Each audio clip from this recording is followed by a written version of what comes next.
আমি মোহাম্মদ মিরাজুল হক। এখন আমি একটা কবিতা আবৃত্তির চেষ্টা করব। যদিও আমি কবিতা আবৃত্তি করতে পারি না, সে যাই হোক, কবিতা আবৃত্তি করার আগে দু একটা কথা না বললেই নয়। আমাদের বিদ্যা যতটুকু, সেখান থেকে লক্ষ্য করলে আমরা দেখতে পাব কিছু পাখি বিলুপ্তির পথে। তাদের মধ্যে অন্যতম চিল শকুন।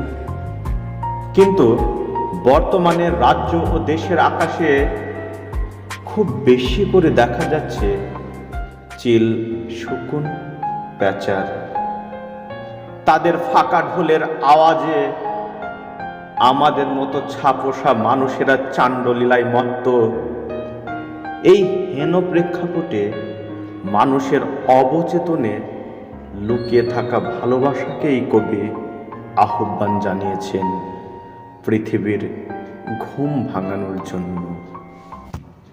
শুরু করছি আমার স্বরচিত কবিতা, তুমি কবে তাকাবে।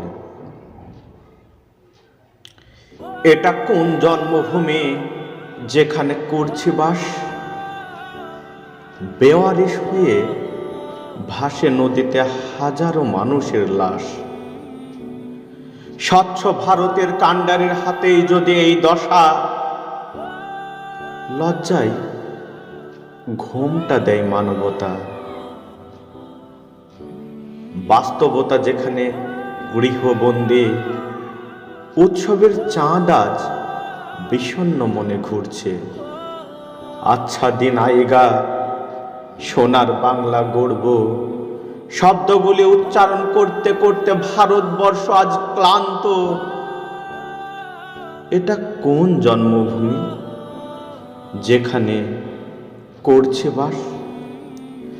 বেওয়ারিশ হয়ে ভাসে নদীতে হাজারো মানুষের লাশ।